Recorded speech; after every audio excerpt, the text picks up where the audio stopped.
Good day everyone, my name is Delma Maria Erica. In this video, we have a research project in computer programming covering the entire process of problem understanding, algorithm, pseudocode, flowchart, and coding and debugging. Here's our problem understanding. Every time a person goes somewhere, everyone wants to drive straight with less hassle and more safely. The tollbooth system provides a faster and more convenient way of travel. For input, the user will input the number of vehicles. If the number is greater than 10, the program will automatically end. Otherwise, in the process, for every vehicle that the user inputted from 1 to the given number, each number will be processed. Prompt the user to enter what type of vehicle is given: a motorcycle, a car, a bus, or a truck. Compare the given input. If the user inputted motorcycle or motor, change the variable P to 50. If the user inputted car, change the variable P to 100. If the user inputted bus, change the variable P to 150. If the user inputted truck, change the variable P to 200. For output, after finishing the input, prompt the user if there's another batch. If the user says yes, repeat the process and increase the number of batches. Otherwise, ask the user for a receipt and display the total fee for each batch. In this part, I'll be explaining the algorithm or the flow of our code for our tollbooth system. So first, our program starts with the loop that handles the entire process of entering and processing vehicles. Inside this loop, the program will prompt the user to enter how many vehicles they want to process. So once the user enters a number, the program will store it in a variable. If the entered number is greater than 10, the program will display limit reached and immediately stop the execution. Otherwise, it will continue to the next part. So next, we have another loop that runs for every vehicle starting from 1 up to the number entered by the user. So the program will display the vehicle number currently being processed. At first, the program will assume that the vehicle type is not valid. So while it is invalid, the program will ask the user to select a vehicle type from the given option: 1 for motorcycle, 2 for car, 3 for bus, 4 for truck. After the user inputs a number, the program will compare it using switch statements. So if the input is 1, the fee will be set to 50 pesos, 2 for 100 pesos, 3 150 pesos, and 4 200 pesos. So if the user enters any number other than 1 to 4, the program will display invalid type and ask again until a valid type is entered. After all vehicles are in the batch are processed, the program will ask the user if they want to process another batch. If the user says yes, the batch count increases and the loop repeats for the next batch. So if the user says no, the program will display the total toll amount for all vehicle processed. At last, the program will ask the user if they want to print receipt. If the user says yes, the program will print the receipt showing the number of batches, vehicle per batch, and the total fee for all vehicles.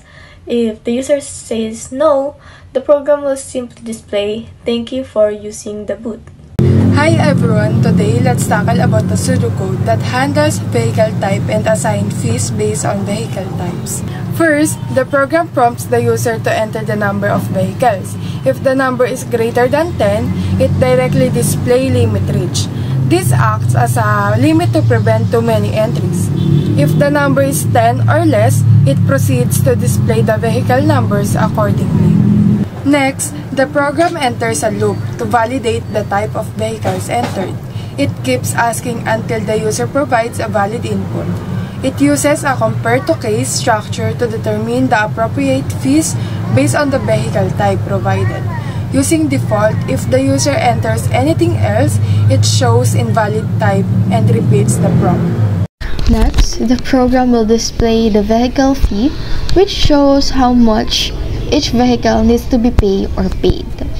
After that, the program will ask the user if there are more vehicles to process. It will prompt, is there another batch? Yes or no. And the user will enter the answer. And the program will read. If the user answer yes, the program will continue another loop and go back to the process to handle more vehicles. This is controlled by a do-while loop, meaning the program repeats the same step as long as the user keep inputting yes. If the user answer no, it means there are no batches left and the program will proceed to the next step. Then the program will display the total total of vehicle, showing the total amount collected from all the vehicle and the batches. After that, the program will prompt print receipt. Then the program will ask, do you want to print a receipt? If the user inputs yes, the program will display receipt, batches of vehicle, amount of vehicle per batch, total total of vehicle. This output serves as the printed or the display receipt showing all the details of transaction. Else, if the user inputs no, the program will display thank you for using the booth. Otherwise, if the user types anything other than yes or no, the program will display invalid input. So hi, good day. Today I will be discussing about the flowchart summary, and it is about the vehicle toll booth program. So starting with the program begins and asks the user to enter the number of vehicles. After entering the number of vehicles, it will check the vehicle limit. If number of vehicle entered is greater than 10, the program display limited reach and stops. Otherwise, it will continue. Next is the input vehicle type. So the user is asked what type of vehicle. It's either motorcycle, car, bus, or truck. After that, it will validate vehicle type. If the type is invalid, it displays invalid type and asks again. If valid, a fee is assigned based on the vehicle type. So in our case, motorcycle is 50 pesos, car is 100, bus is 150, and truck is 200. After that, it will add fee to total. The assigned fee is added to the total amount collected. Next, it will check for another batch. If there is another batch of vehicles, it will repeat the process. If not, it will proceed to the next step. The next step is the print receipt option. If the user wants a receipt, it displays the total amount collected. Then it shows, thank you for using the booth. Then end, the program terminates. Dangal greetings. Today I am going to report our test case for our group. The first one will be basic input, which is the first case. We will input 3 vehicles as a first batch, which consists of car, bus, and motor, with no more additional batches. The output is vehicle fees will be displayed per vehicle with a total of 300. Receipt then show 1 batch, 3 vehicle, and a total fee of 300. The purpose of this is checks basic fee calculation and receipt generation.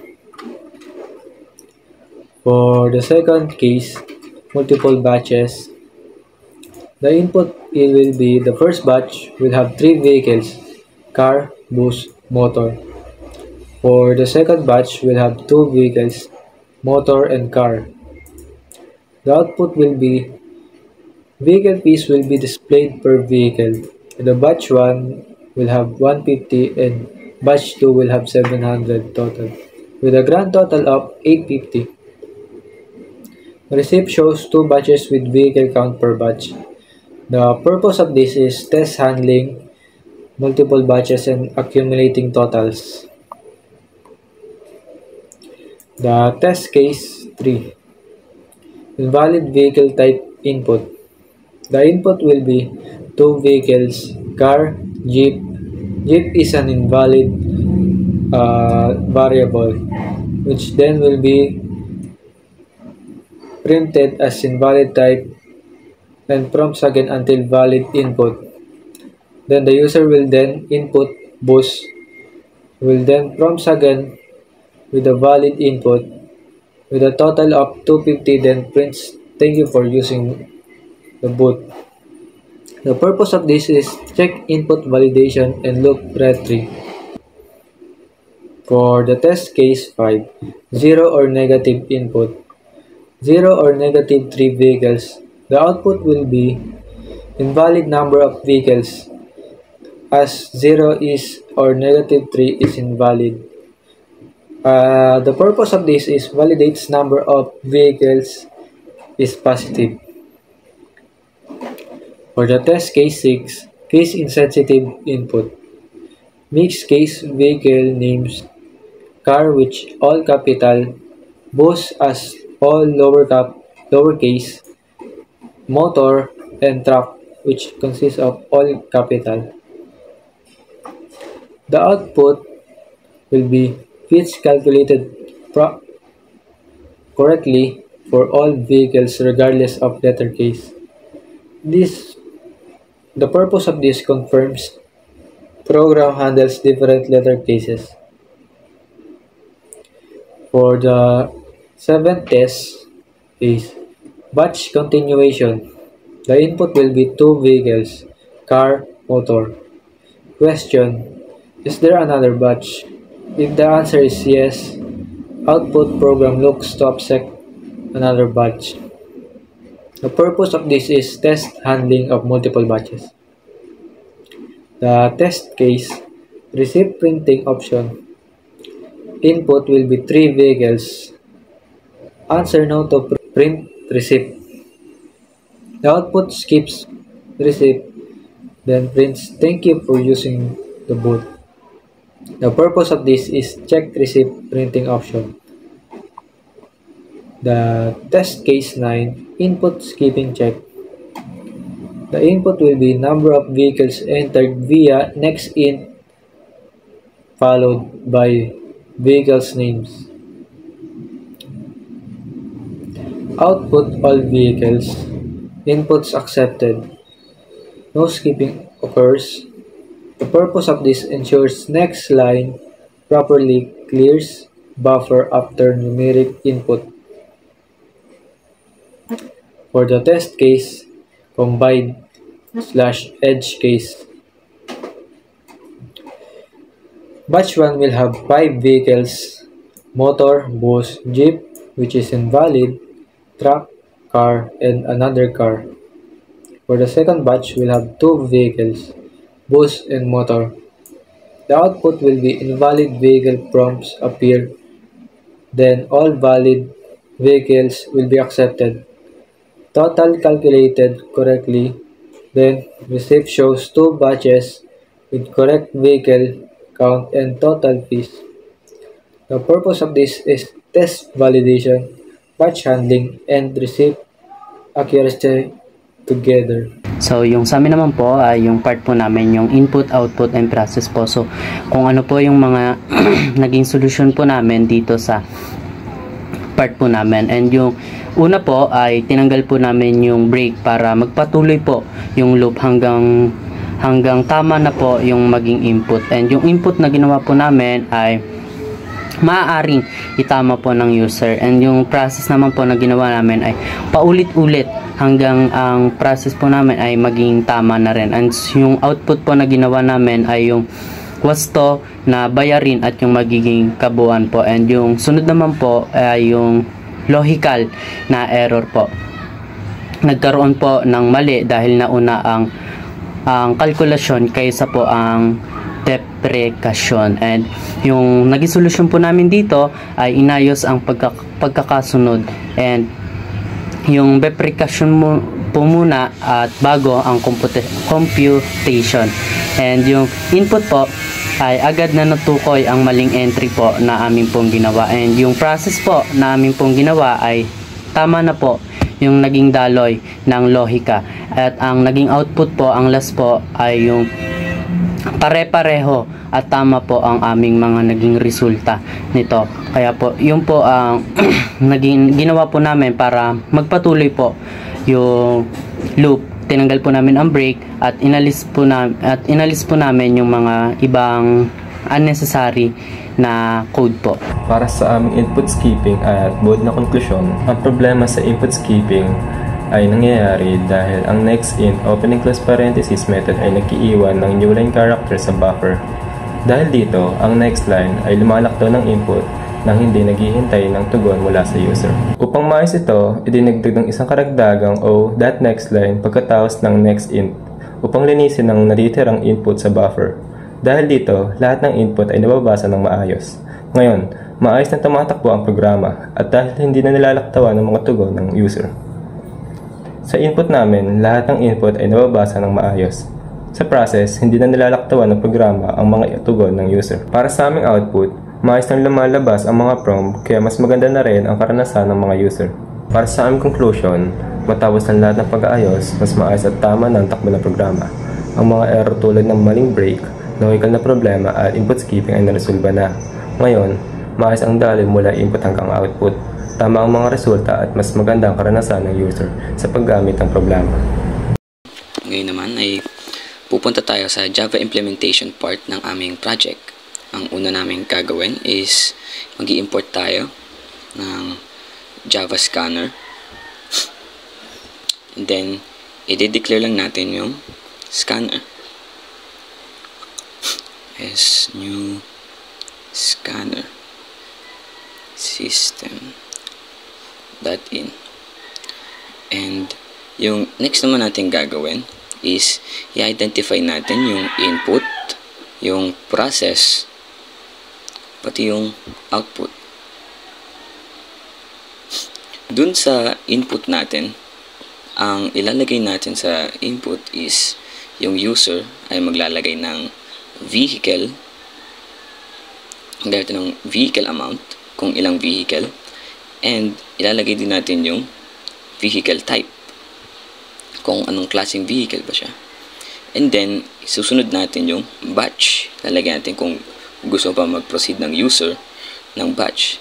Doon tayo maglalagay ng do while. Tapos doon naman sa vehicle type, lalagyan natin ng switch case. And doon tayo maglalagay ng while loop. And next naman natin is piprint natin yung system.out, yung vehicle amount, piprint natin. I-ask natin kung how many vehicles sa isang batch. So, ilalagay natin, magde-declare tayo.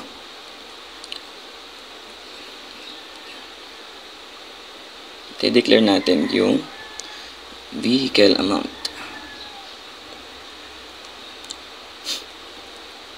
Vehicle amount is equals to s next line. And then yung next naman natin is i-identify naman natin yung vehicle type. Lalagay natin what type, or lalagay ito, what type of vehicle yung nakapaloob sa ating loop. So, yung next naman natin gagawin, end lang natin to. Ang next naman natin gagawin is yung system.out, ganun ulit, out print line. Next naman natin gagawin is yung batch. Tatanungin lang natin si user kung is there another batch. Lalagay natin either, ang nakalagay dyan is either yes, yes or no, y or n. Y or n. Pagkatapos na nun, syempre, i-declare muna natin kung yung unang loop natin, which is yung do, next, yung while. Tapos lalagyan natin sa while. While is yung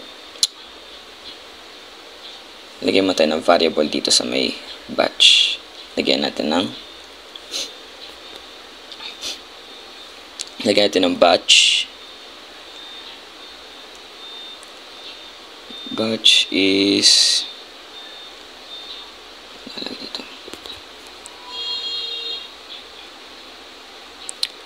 lagay pala natin sa taas.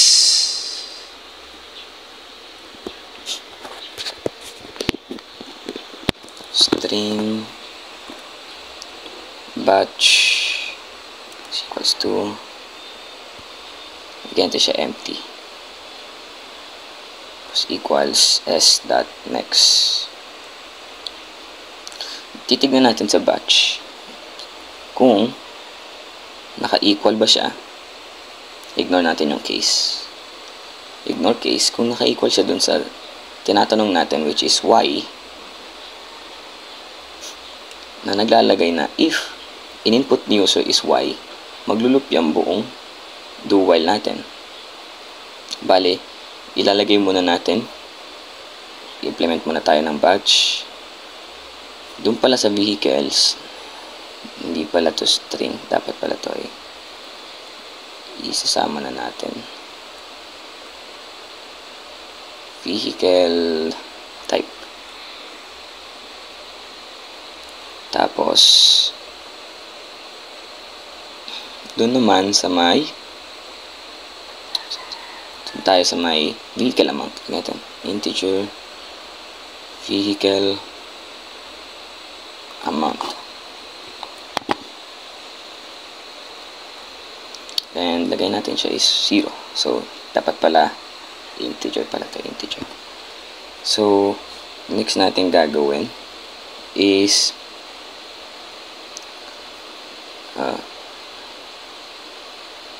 lalagyan dito if yung vehicle amount natin, maglalagay tayo ng limit. Check natin kung yung vehicle amount is greater than 10, maglalagay tayo ng error message. System.out print line. Tapos lalagay lang natin yung error message which is in limit reach. Tapos i-break lang natin yung system limit reach, then break.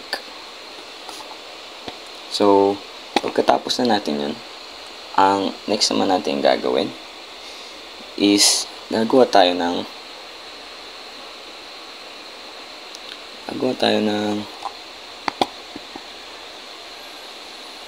for loop. Yan, ito na pala. Gagawa tayo ng loop, switch cage and while loop. At ilalagay lang natin sa process is yung for integer I is equals integer is less than or equals to vehicle amount and I++. Pagkatapos nun, ipiprint lang natin kung ilang vehicles yung nando doon. Sysout, print line, vehicle number. Tapos i-concatenate natin yung integer natin sa for loop.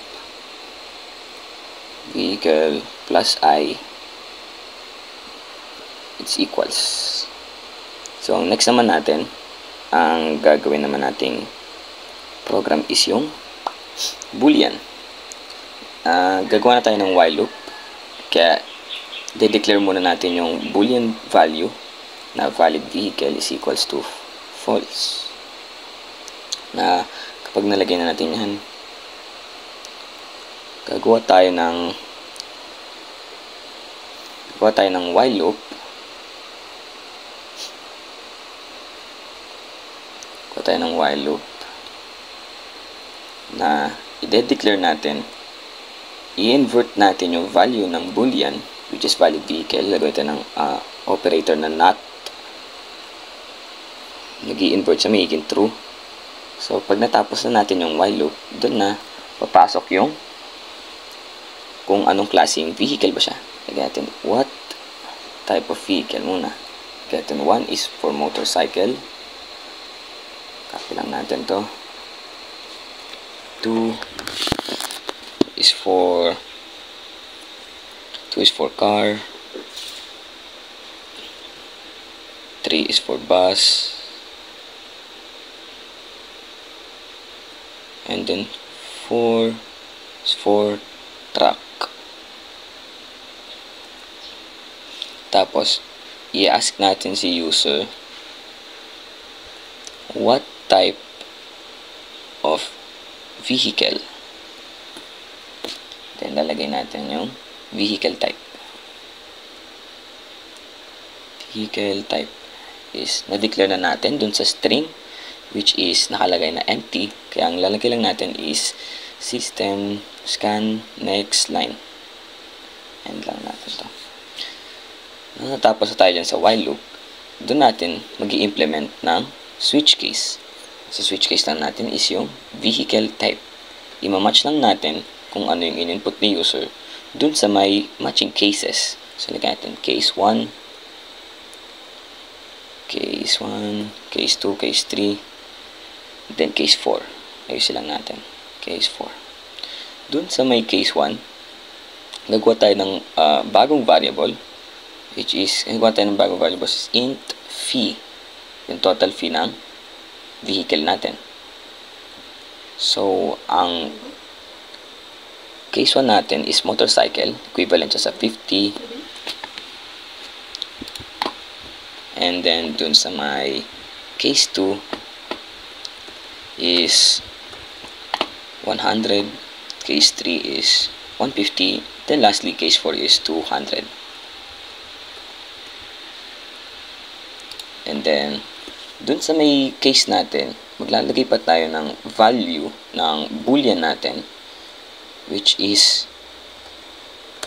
yung value which is tapos dito, pagkatapos ng default case muna tayo, lalagay muna natin yung error message natin kapag hindi nag-match yung case dun sa in-input ni user. Lalagay lang natin is invalid type. Tapos gagawin nating false yung boolean value natin para hindi siya mag-loop ulit. Lagyan natin valid vehicle is equals to false.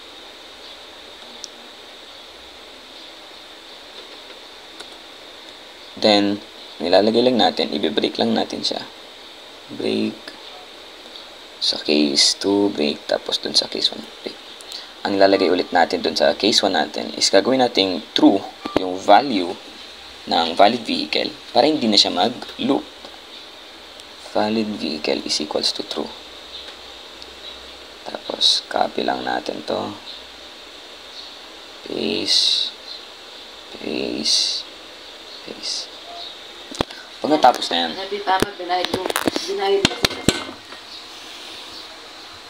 pagkatapos nan, maglalagay tayo ng ilalagay natin yung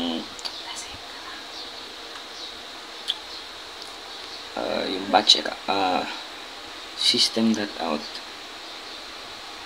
Lalagay natin kung vehicle fee, tapos yung total natin.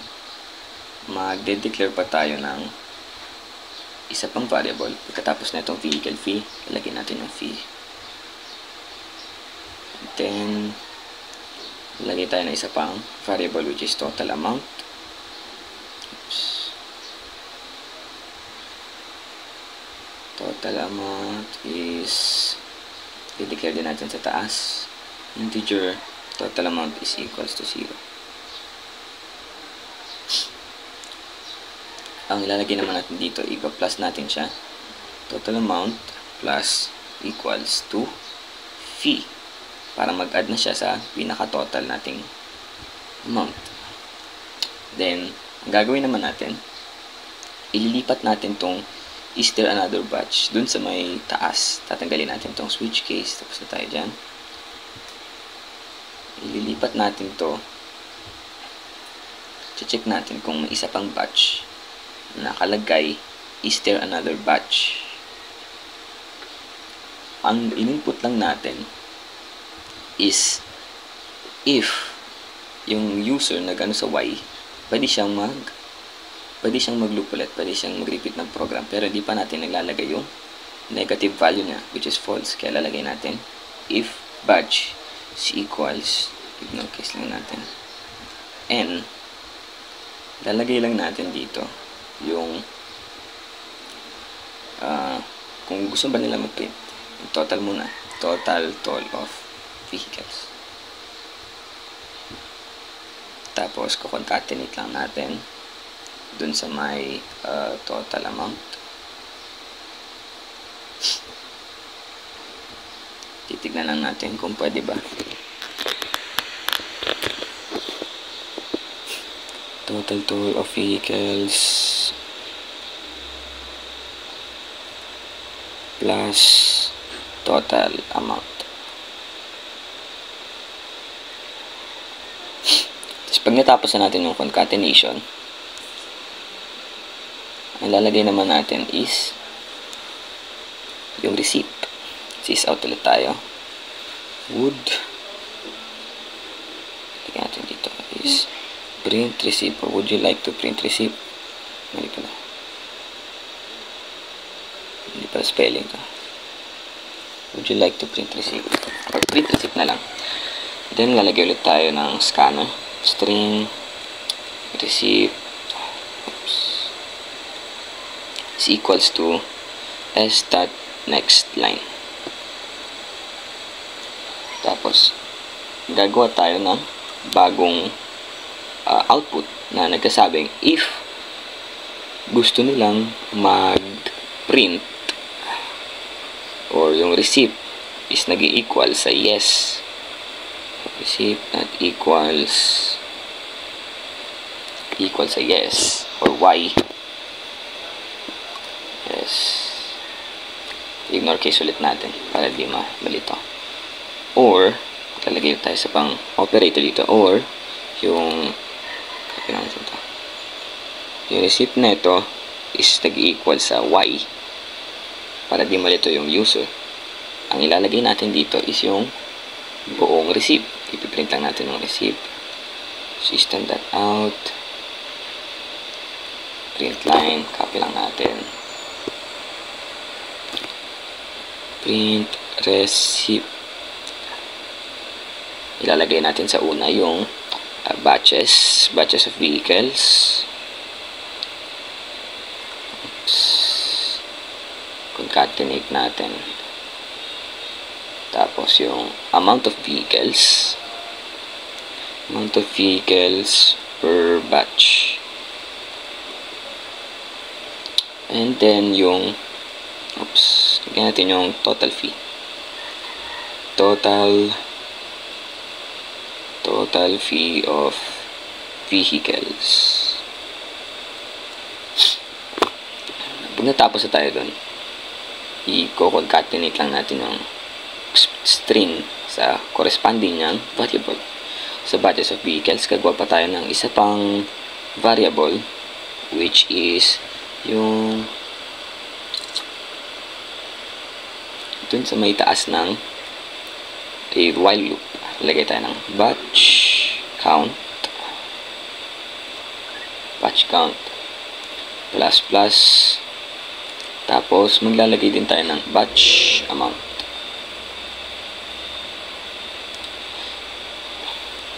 Then, itong dalawang to, i-declare din natin to sa taas. Ilagay natin to int batch count, then int batch amount. Lagyan natin siya ng 0, then lagyan natin siya ng 0.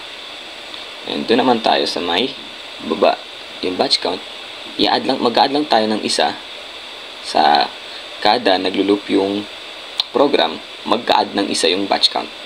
And then, dun sa batch amount naman, gagawin natin is, lagay natin to batch, batch plus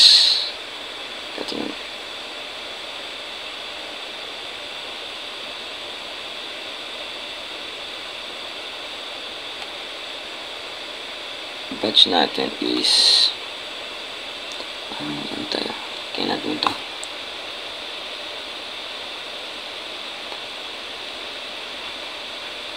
Batch plus batch count plus equals. Tapos concatenate ulit natin yung vehicle amount. And i-end natin yung program.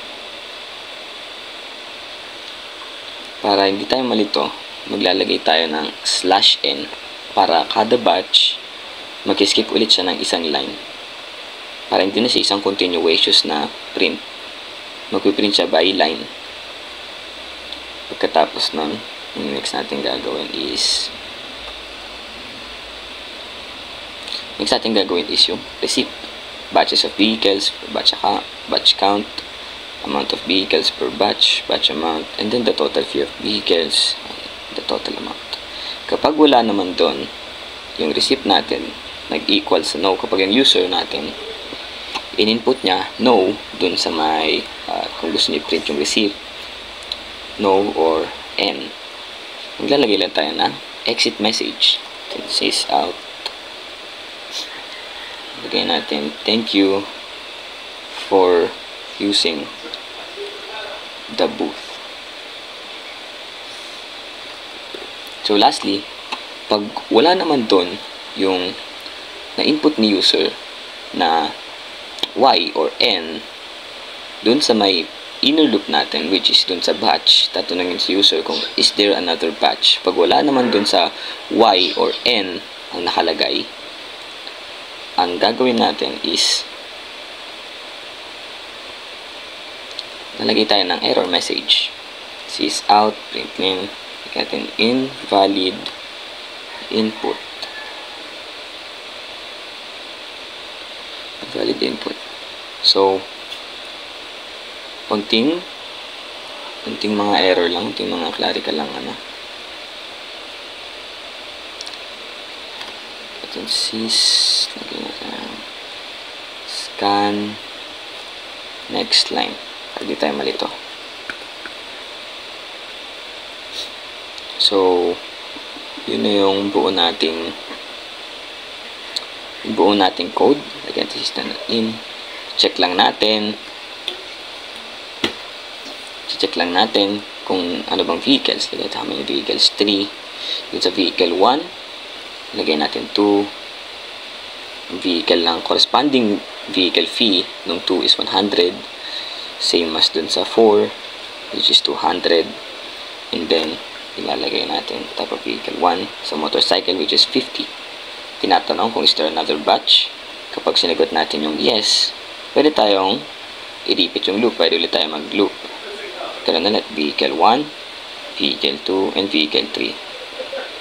So, yun lang naman yung gagawin natin. Yun yung pinaka-gist, yun yung pinaka-main idea ng aming toll booth.